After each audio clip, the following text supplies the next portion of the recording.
He was just, as a competitor, he was a killer. Nobody worked as hard as Larry. Because he did so many different things. Larry broke into the league, Rookie of the Year, and was strong. He was the coldest dude I ever seen with that man. He says, you guys are putting a white guy on me. That's disrespectful.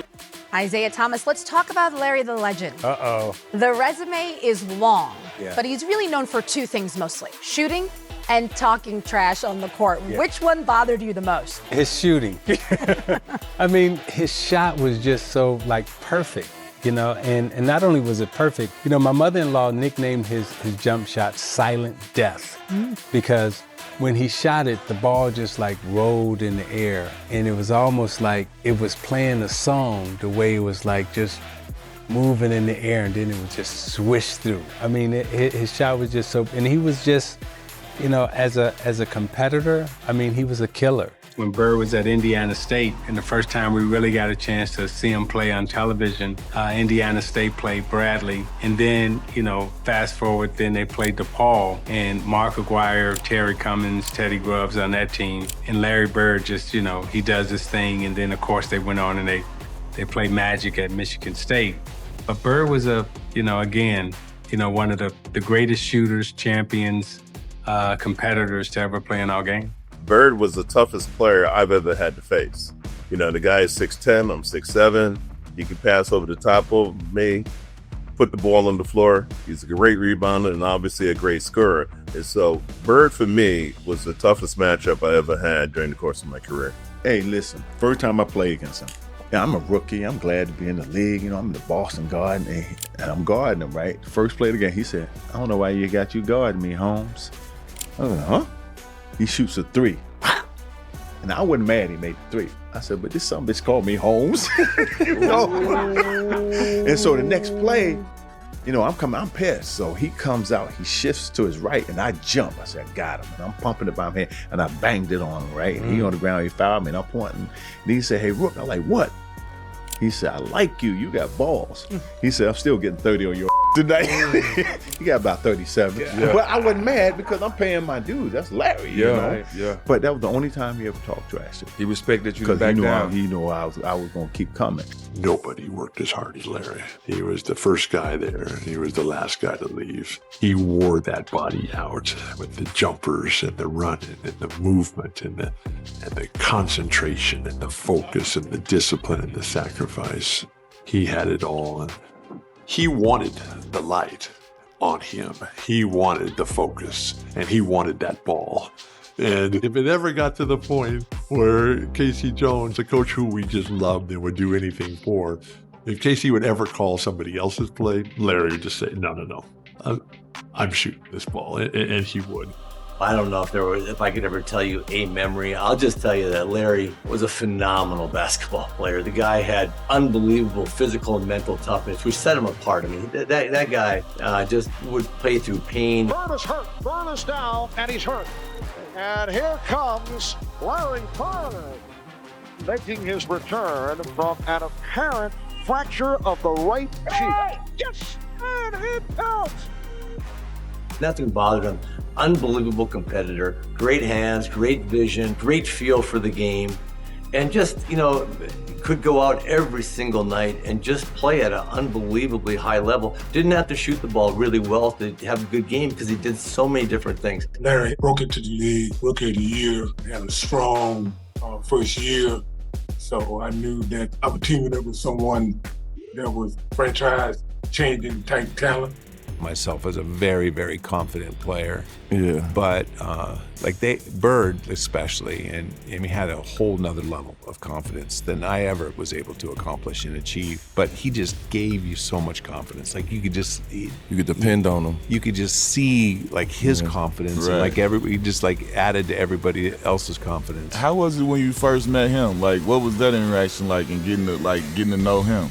He was great. He was a worker. We played a lot of one-on-one, full court, half court, full court basketball, just, in practice every day. I got to know Larry really well, but he was a great worker, a great teammate. He told me, when he didn't think I was taking a good shot, I tell people all the time, when they start complaining, oh, the coach doesn't believe in me, or the star player on our team doesn't believe in me, I go, bro, when I played with Bird, he'd pass it, he'd get double teamed, he'd throw me the ball, but if I miss three, I'm not coming back to me. Right up. You got to earn those shots. You do. You got to earn the respect of your coach and your star players all the time. You got to earn that respect. Every game you got to be reliable and dependable. And that was what I loved about Bird. The greatest player I ever played with was Larry Bird. Not even a question. I played with some great players, some great young players. I got a chance to play with young Vince Carter, Tracy McGrady, played with Reggie Lewis. I played with some great players. Larry Bird was the best player I ever played with. Why? Because it wasn't so much his skill set. It was, like you said, his preparation to be great. He was prepped to be great before the lights came on, before everybody showed up. He was always the first one to practice, the last one to leave.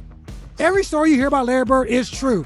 I tried to beat him in the practice my rookie year. Couldn't do it because he wouldn't let me win. Just little things like that. I'm not letting a rookie beat me to practice. That's my thing.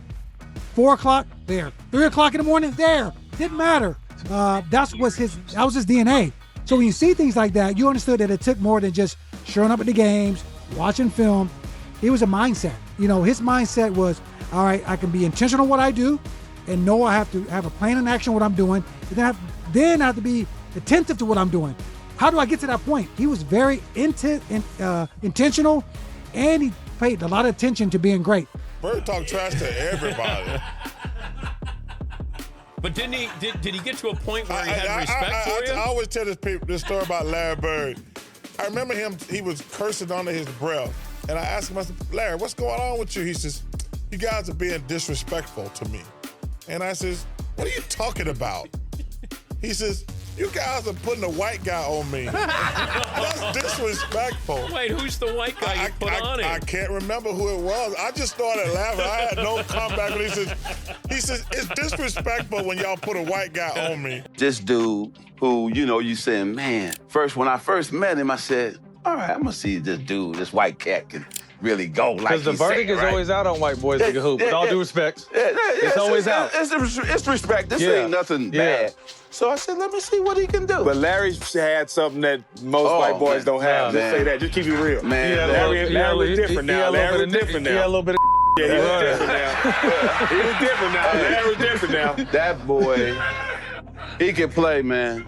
He turned it out. We played on a team in college in a tournament together. This is the first time I ever sat on the bench. Him and I were on the bench.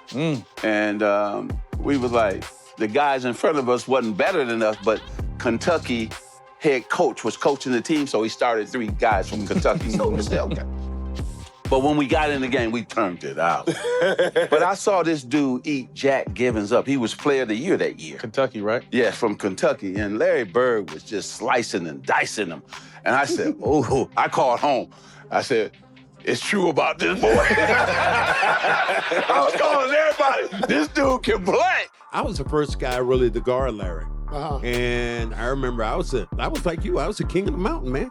I was averaging about 20 and 10 when Bird got here. Yeah. So I'm thinking he's coming to this building. I'm looking at him. We have the first practice. I'm thinking like, this ought to be a piece of cake. Yeah. Guy don't look fast, don't look good. Yeah. I'm about to do something to him. Yeah. Indiana. Boy, I'm telling you what, hey, it changed my opinion about racism in this world. Because I remember he scored the first basket jet on me. I scored on him, second basket. But as I proceeded, he kept going further and further and further away. And by the end of the practice, it finished. The first black person I went to, I said, you know what? That white guy can play down there.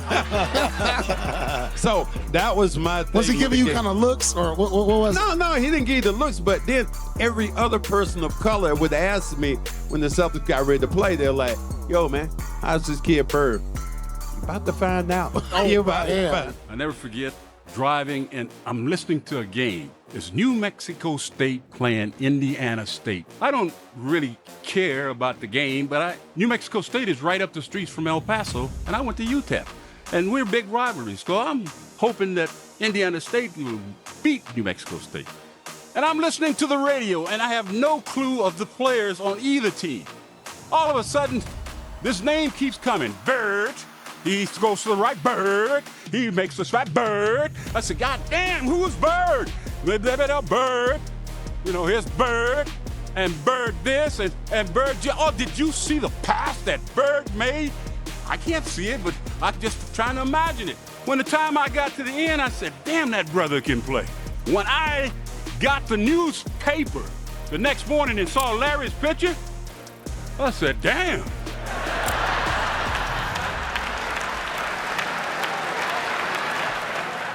Larry, it wasn't you, you know, be honest with you. The young lady that said you were her favorite player, mine too. I love you too, Magic, but not as much as I like Bird. I always dreamed to do that. It's too easy to have Michael Jordan, Kobe Bryant as an idol. The guy flies around and do whatever he wants. It's too easy. My guy doesn't run, doesn't jump, and play the best of everybody else. He's here.